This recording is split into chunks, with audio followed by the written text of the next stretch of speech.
CM sir, அப்பாவை காணோம் அப்பாவை காரணம் நாங்கள் போய் தேடினுக்கிறீங்க. செக்ரட்டரியேட்ல போய் எல்லா ஃபைலையும் ஓப்பன் பண்ணி பாருங்க சார். அங்க இருப்பார் அப்பா. முத்துவேல் கருணாநிதி ஸ்டாலின் அவர்களால் சைன் போடப்பட்ட கோப்புகள் எல்லாம் அங்க இருக்குது. அதுல பாருங்க. நீங்க ஃபைலே ஓப்பன் பண்ணலன்னு நினைக்கிறேன். போயிட்டு காலைல 9 மணிக்கு போயிட்டு 5 மணிக்கு வீட்டுக்கு வந்துருவீங்கன்னு நினைக்கிறேன். இனிமேல் ஓப்பன் பண்ணி பாருங்க. ஆட்சிக்கு வந்ததுக்கு அப்புறம் கண்டினியூ பண்ணணும்னு சொன்னீங்களே மகளிர் உரிமை தொகை, அதுல இருக்கார் அப்பா. பேரை மாட்டினீங்களா நான் முதல்வன், அதுல இருக்கார் அப்பா. காலை உணவு திட்டத்துல இருக்கார் அப்பா. எல்லாத்தையும் நிறுத்துங்க, மக்கள் உங்களுக்கு காட்டுவாங்க அப்பா எங்க இருக்கிறாருன்னு. குளத்தூர் 5 நிமிஷத்துல நறுங்கிடுச்சுங்களே. தோற்கடிக்கப்பட்டது முத்துவேல் கருணாநிதி ஸ்டாலின் இல்ல, ஜனநாயகம்.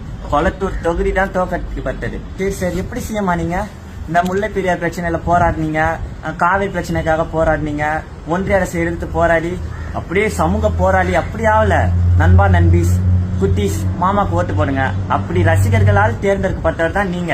108-1 போய் அடுத்த நாளே போனீங்களே. கட்சி தலைவருக்கும் பார்க்காம 25 எம்எல்ஏக்களோட ஆதரவோடு தான் நீங்க ஆட்சிக்கு வந்திருப்பீங்க. உங்களுக்கு ஆதரவளித்த 25 பேர்ல எத்தனை பேர் மேல சார் ஊழல் குற்றச்சாட்டு இருக்கா இல்லையா? ஒரு டம்ளர் பால்ல ஒரு டிராப் பாய்சன் பட்டாலும் ஃபுல்லா பாய்சன் தான் அது. அப்புறம் நீங்க எப்படி ஊழலை பத்தி பேசுவீங்க? கரூர்ல 41 பேர் இறந்ததுக்கு அப்புறம் நீங்க வேகமா விமானம் ஏறி போனீங்களே, அந்த மாதிரி நினைச்சீங்களா? இது அவரு தோற்கடிக்கப்பட்டாரு தான். உங்க மேல மோகத்தால மக்கள் அவரை தேர்ந்தெடுக்கல, அதுக்குன்னு அவரு அரசியல் விட்டே போயிட்டாரு அப்படிலாம் சொல்ல முடியாது. 108-1 நீங்க தான் இனிமே நிரந்தர சிஎம் சொல்ல முடியாது சார்.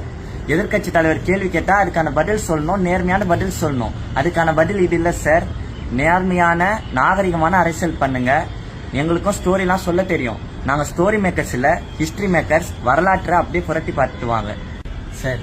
தமிழ்நாட்டில் விவசாயிகள் போராட்டம், பெண்களுக்கு பாதுகாப்பு இல்லைன்னு போராட்டம், நீட் போராட்டம், நான் நிறைய போராட்டம் இருக்கு சார். தலைக்கு மேல பிரச்சனை இருக்குது. சரி, நீங்க விவசாயிகள் கடனை ஃபுல்லா தள்ளுபடி பண்ணிட்டீங்கன்னா அவங்க ஏன் உங்களுக்கு போராடுறாங்க? உங்களுக்கு விழா தானே இருப்பாங்க. நீங்க தப்பா ஒரு ஆக்ஷன் காட்டினீங்க. நீங்க செய்ய வேண்டிய ஆக்ஷன் இது இல்ல. அவர் கொண்டு வந்த திட்டங்களுக்கெல்லாம் இங்க செய்ய வேண்டிய ஆக்ஷன் இதுதான் சார்.